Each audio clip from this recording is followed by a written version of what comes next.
सभी भाई बहनों को मेरा प्रणाम, नमन, वंदन। गायत्री महामंत्र। ओम भूर्भुवः स्वः तत्सवितुर्वरेण्यं भर्गो देवस्य धीमहि धियो यो नः प्रचोदयात्। ओम गुरु ब्रह्मा गुरु विष्णु गुरुदेव महेश्वर गुरुदेव साक्षात् परब्रह्म तस्मै श्री गुरुवे नमः।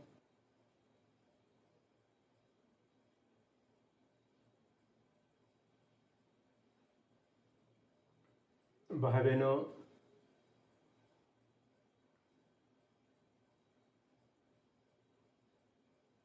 आदमी को, मानव को जीवन में कुछ करना हो, कुछ उसका उद्देश्य हो, उसके लिए शारीरिक और मानसिक निरोगता बेहद जरूरी है। यदि व्यक्ति कुछ करना चाहेगा, उसके मन में कुछ तमन्ना है, मानव जीवन का सदुपयोग करना चाहेगा, तो उसके कुछ शर्तें होती हैं।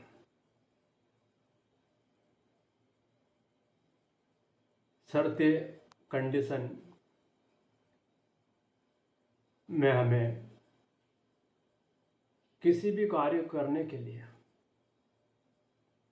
वैसे साधारण कार्य तो चलता रहता, पेट भरू पशुवादिता का जीवन तो चलता रहता, किंतु पशु स्तर से कुछ ऊपर उठने के लिए हमें सर्वप्रथम शरीर को निरोगी रखना पड़ेगा। यदि हमारे शरीर के अंग अवयव कल पुर्जे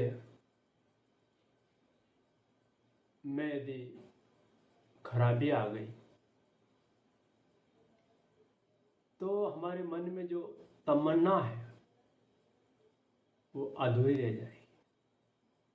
सर्वप्रथम हमें हमारे अंग और अवयवों को निरोग रखना,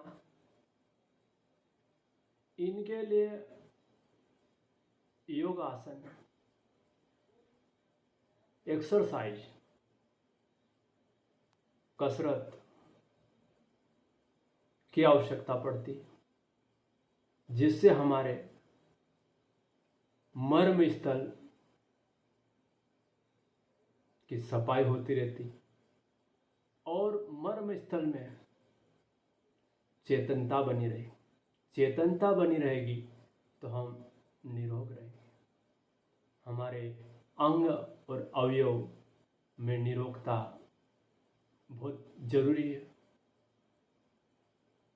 दूसरी, हमारी मानसिक निरोगता। शारीरिक और मानसिक दो प्रकार की बीमारी रहती, और शारीरिक से ज़्यादा खतरनाक मानसिक रहती। मानसिक बीमारियों के लिए भी हमें योग अभ्यास करना पड़ेगा। योग साधना एक उच्च स्तरीय साधना है। इस योग अभ्यास में मानसिक बीमारियां ठीक होती है, साथ साथ में यदि हमारी मन को हमारे आंतरिक आत्मा में मन को नियोजित करना, मन और आत्मा का एकीकरण होना, ये हमारे आंतरिक सुख का कारण बनती है। हमारे मानवीय काया में, अंतःकरण में शुद्ध बुद्ध और चेतन जो अमर है उसको परमात्मा कहते हैं। मन, बुद्धि, चित्त और अहंकार को जीव कहते हैं। जीव, परमात्मा और आत्मा, ये हमको योग साधना में इससे परिचय होना बेहद जरूरी है। इसको समझना बेहद जरूरी है। अन्यथा हम बाहरी सुख सुविधा में तो लाभ लेते रहेंगे, किंतु आंतरिक सुख का, आनंद का लाभ नहीं ले पाएंगे। और वास्तविक आनंद बाहर नहीं है, वास्तविक आनंद अंदर से ही मिलता। भाई बहनों, देखने में आता कि व्यक्ति के पास धन, दौलत, मकान, गाड़ी सब कुछ होने के उपरांत अशांत, उद्विग्न, चिंतित एवं परेशान रहता। और एक व्यक्ति, गरीब व्यक्ति, निर्धन व्यक्ति, अभावग्रस्त व्यक्ति अपने को सुखी समझता, वो आनंद विभोर रहता, बढ़िया शानदार खाना खाने के पश्चात गहरी नींद में चला जाता, वो वास्तविक आनंद का लाभ ले रहा। जो व्यक्ति संपदावान व्यक्ति कहीं बीमारियों से ग्रसित रहता, बेचैन रहता, रात को नींद नहीं आती। कारण क्या है कि धनवान, संपदावान व्यक्ति बाहरी चीजों में सुख ढूंढता, किंतु एक निर्धन, अभावग्रस्त व्यक्ति आंतरिक सुख लेता रहता, बाह्य सुख के स्थान पे आंतरिक सुख लेता। कारण कि हमारा मन और आत्मा में तालमेल नहीं। हमारे आत्मा का परिष्कार रूप ही आत्मदर्शन, आत्म साक्षात्कार बताया गया है। हमारा मन को परिष्कृत कर ले, बुद्धि को परिष्कृत कर ले, द्वैत और अद्वैत जैसे लकड़ी में आग भी है और धुआं भी है। आग के सहयोग से वो जलने लग जाएगी और बुझने की स्थिति में धुआं निकलने लगा। आग अमर है, किंतु धुआं नश्वर है। हमारा मन और आत्मा क्षर और अक्षर, नाशवान।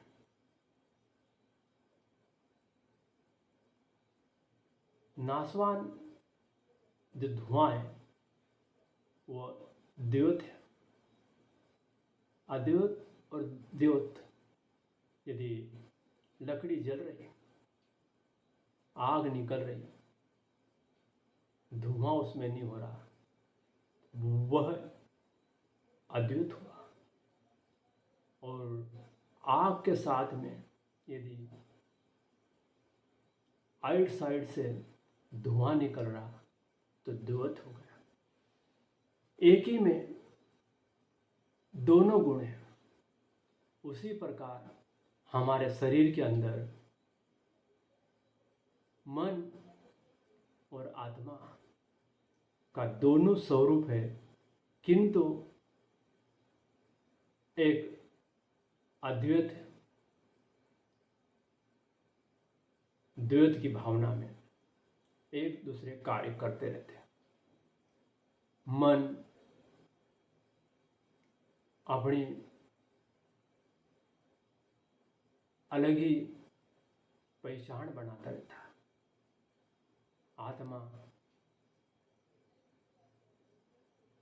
आत्मा और मन में तालमेल नहीं होने के कारण व्यक्ति आंतरिक दुख, बेचैन और अशांत रहता है। भाई बहनों, पति पत्नी में यदि सामंजस्य नहीं होगा तो स्वाभाविक है कि घर में अशांति रहेगी। पिता पुत्र में अनबन, सास बहू में अनबन, भाई भाई में अनबन। ये अनबन ही घर का दुख का कारण है। यह कलह, परेशानी, नरक, ये इसी में है, अनबन के कारण। एक दूसरे का तालमेल का अभाव। और जहाँ दोनों का, पति पत्नी का सामंजस्य, पिता पुत्र का सामंजस्य, बहू सास का सामंजस्य, भाई भाई का तालमेल, तो घर में सुख और शांति एवं स्वर्गीय वातावरण रहेगा। इसी प्रकार हमारी आत्मा और मन में तालमेल का अभाव, और तालमेल का अभाव ही हमारा दुख का कारण बनता। योग साधना हमें वह शिक्षा देती, समर्पण, विसर्जन, विलय की भावना से हमको योग अभ्यास करना पड़ता, एकीकरण करना पड़ता, विलय करना पड़ता, समर्पण करना पड़ता, विसर्जन करना पड़ता।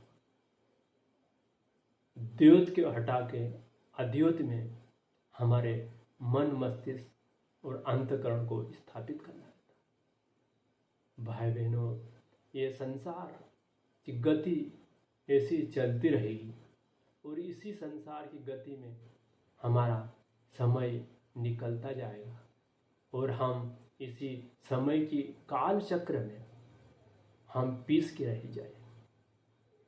कबीर जी का दोहा था कि दो पाटन के बीच में साबुत बचा न कोई। भाई बहनों, ये धरती और आकाश के बीच में हम विचरण कर रहे हैं और कब हम इन दो पाटन के बीच में पिस जाए और हमारा अस्तित्व मिट जाए।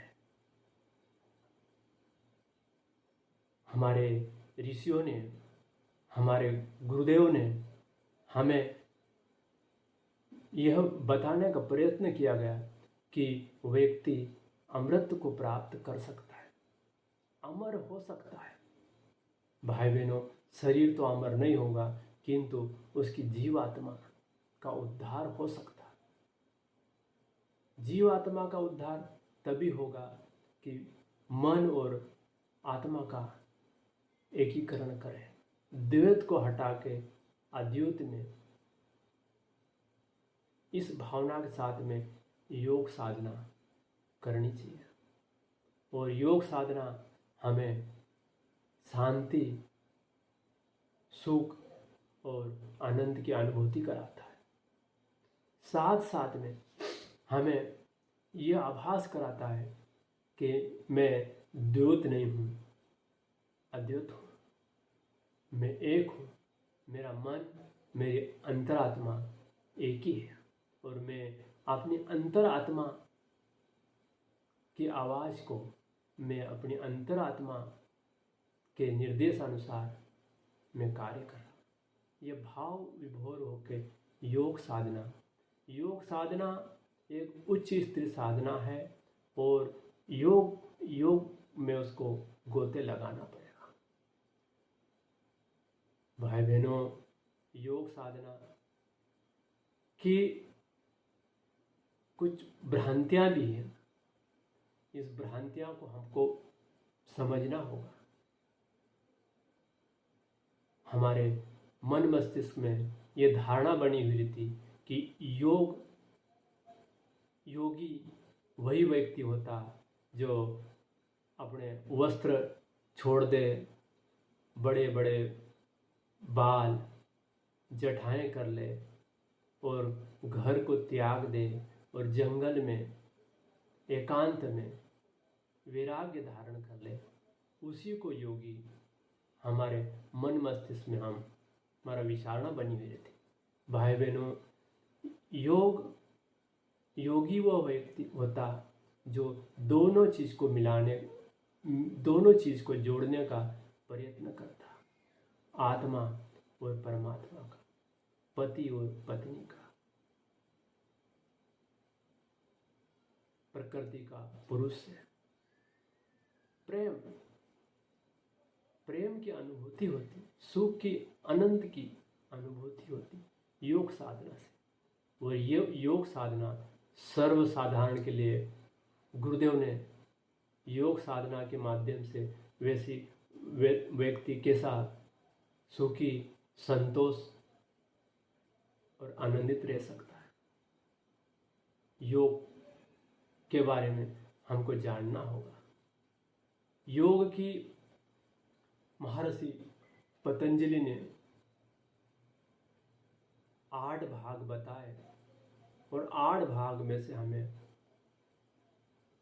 यम नियम सर्वप्रथम आता और यम नियम आसन, प्राणायाम, प्रत्याहार, धारणा, ध्यान और समाधि। भाई बहनों, समाधि 8वां भाग है, किंतु हमको पहली सीढ़ी अर्थात यम और नियम से चलना पड़ेगा। और यदि हमने अष्टांग योग की साधना यदि हम कर रहे तो इसी में हमारी गायत्री साधना की पूर्णता होगी। इसी में हमारी योग साधना का रहस्य यही है कि हमको पहली सीढ़ी से ही ABCD करना होगी, तभी हम योग साधना को समझ पाएंगे और योग साधना का वास्तविक लाभ ले सकते हैं। ओम शांति शांति शांति।